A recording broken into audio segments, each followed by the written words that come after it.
Então, né, a minha mãe começou a vender, começou a ganhar dinheiro. E olha um detalhe que eu gosto muito de contar. Sempre quando eu conto essa história, né, a nossa casa sempre foi muito cheia, tá? Minha mãe sempre foi uma pessoa de relacionamento, todo mundo gosta dela, de conversar com ela, de aconselhamento, né? Tem por quem puxar. Como ela era muito de relacionamentos, até eu me lembro muito bem, né? Ela sempre ali fazendo as coisas, mas a gente não tinha ainda dinheiro para comprar uma pia, né? Para lavar a louça. A gente lavava ainda na bacia, porque a minha mãe tinha duas crianças para cuidar. Ela não cobrava pensão alimentícia do meu pai, por quê? Meu pai sempre foi um homem muito presente e minha mãe e meu pai se separaram, mas teve no começo um tumultinho ali, enfim, mas sempre se deram muito bem. Logo depois ele casou com a minha madrasta, ela continuou cuidando dos meus irmãos ali, que meus irmãos são filhos de outra mulher, do primeiro casamento, a tia Silvana, que hoje é falecida. A minha madrasta que cuidava deles, porque a tia Silvana não morava com os filhos e meu pai cuidava.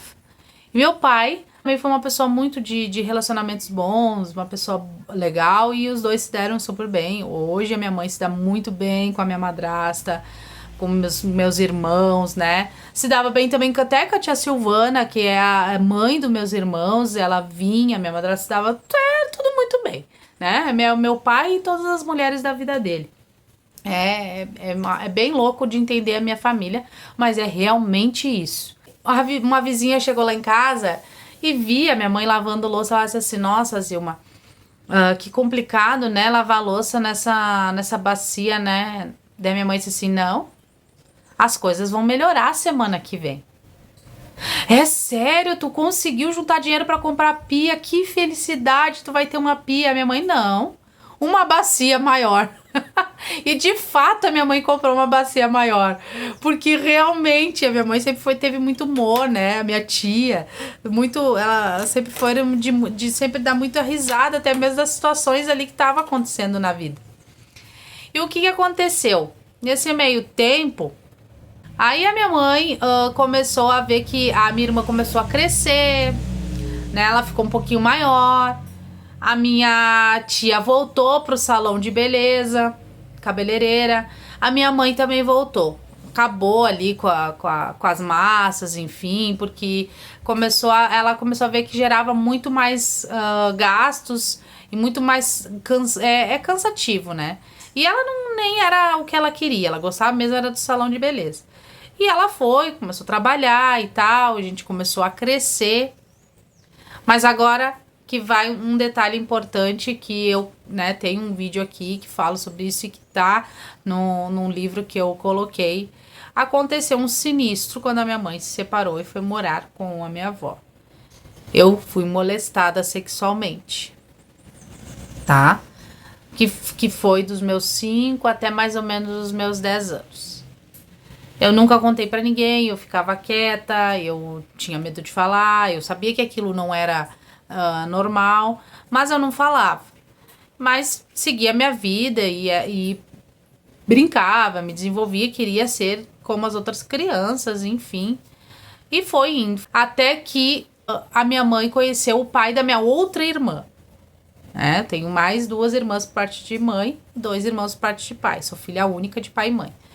E daí ela conheceu o pai da minha outra irmã e a gente se mudou de bairro, né? Na verdade, ela se mudou primeiro de bairro, depois conheceu ele. Porque ela foi trabalhar com uma amiga dela, no material de construção, enfim, e se mudou pra esse bairro e eu fui junto. E ela tava construindo uma casa e esse molestador tava auxiliando nessa casa e ele fez um gesto da qual o nono, que era vivo, na época, percebeu. Só que até então eu já estava grande, eu não deixava mais acontecer nada comigo. Mas o nono percebeu e o nono contou para minha avó. A minha avó veio me perguntar e eu pensei: chega de mentiras, chega de esconder isso, eu vou falar. E eu falei, porque quem veio me abordar foi a minha avó e a minha tia, essa que faleceu, e chegou e disse assim pra mim: é verdade? E eu falei: é verdade. Quanto tempo faz que acontece? Eu falei. Comecei a contar tudo.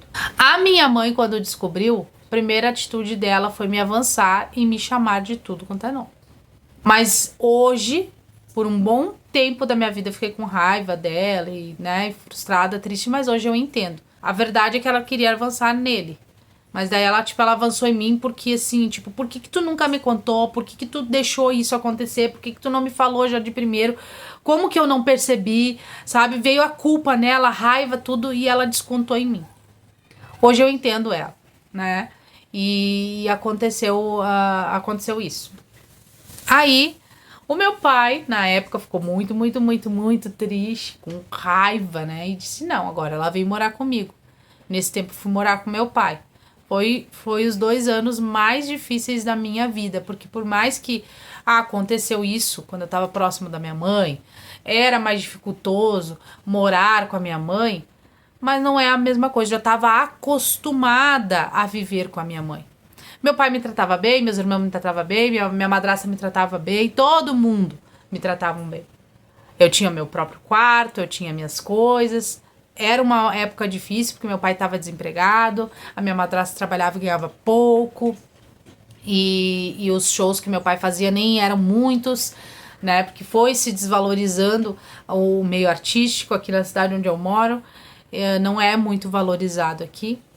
E a gente tinha tipo uma grande dificuldade. E quando eu morei com o meu pai, então foi meios difíceis, foi tempos difíceis. E eu sentia muita saudade da minha mãe, da minha irmã, né? E daí o que acontece? A minha mãe casou com o pai da minha irmã mais nova. Aí eu já fazia 2 anos que eu tava morando com meu pai. Eu não queria mais, eu já tava grande, já tava indo pro ensino médio, e eu disse que eu queria voltar a morar com ela, e ela tava grávida já da minha irmã, e ela disse, então, tudo bem, vem, né, pode vir morar. E eu voltei, morei, meu pai também aceitou, já tinha abafado o caso, a pessoa pagou pelo erro que fez, foi preso, enfim.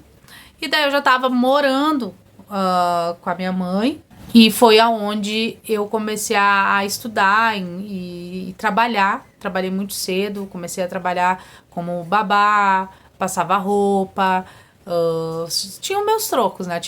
Sempre tinha o meu dinheiro, minhas coisas.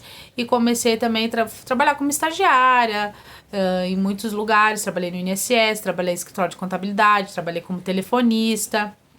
Sempre gostei muito de estudar, era sempre a primeira da classe, sempre foi muito bem-humorada, dava risada, sempre foi muito cativante, né? E sou até hoje. Eu fiquei um período sem ir para casa do meu pai, né? Porque eu já tava meio que saturada também já de ficar lá no meu pai e tal. Fiquei um período sem morar na casa do meu pai e fiquei ali com a minha mãe e tal, não sei o que, pá. Quando eu retorno pra casa do meu pai, a minha irmã mais velha né, com saudade, vem me abraçando, ela disse assim, eu tenho uns vizinhos para te apresentar. Antes eu não me relacionava com ninguém, e até um dia a minha mãe me perguntou se por causa do que me aconteceu se eu tinha virado do outro lado, se eu comecei assim, a gostar de mulher. Ela me perguntou bem assim, com essa frase, tu é lésbica? Ela perguntou bem assim. E eu levei um susto, porque eu não tinha esse pensamento de, eu gosto de mulheres, eu gosto de meninos. Na verdade, eu não gostava de ninguém. Não sentia atração por ninguém, né? Só que eu gostava de jogar futebol, gostava de jogar taco, eu usava roupas mais largas. Eu não tinha vaidade, igual minhas outras amigas da minha idade, elas tinham vaidade. Eu não. Só que eu quero que entendam que há muitas meninas que sofrem, passam por isso, elas escondem o corpo, porque elas acreditam que a culpa é nelas. Então elas têm que esconder. Quanto menos amostra tiver, menos chance dos caras querer ela, enfim. Só que isso daí não tem nada a ver. Isso daí depois eu fui descobrindo que não tem nada a ver. A pessoa que é molestadora, que é doente, ela vai molestar mesmo estando de burca e aparecendo só os olhos, tá? Não tem nada a ver. E se uma mulher, ela gosta de usar um decote, que hoje eu uso decote, fenda, e eu sei me dar o respeito, eu sei me posicionar, tá tudo certo. Não é a roupa que vai te definir quem tu é, quem tu quer ser e como que tu quer que as pessoas te tratem. Quando eu fui lá pro meu pai, eu vou fugindo, né, as histórias, mas enfim, quando eu fui lá pro meu pai, a minha irmã, então, me apresentou esses vizinhos que moravam novos, né, então tinha 2 moradores novos no prédio e ela me apresentou, era mais ou menos assim, da mesma idade que nós, enfim, E daí eu vou contar no outro vídeo, tá? Por favor, pessoal, mandem para as pessoas começarem a me seguir. Vocês assistem aí, não me seguem? Que coisa, né? Não me segue não se inscrevem no canal. Ó, já tô falando já da rede vizinha. Mas enfim, não se inscreve, vocês assistem, não fazem ali o negocinho de se inscrever, por favor, né? Por favor. Então, até o outro vídeo.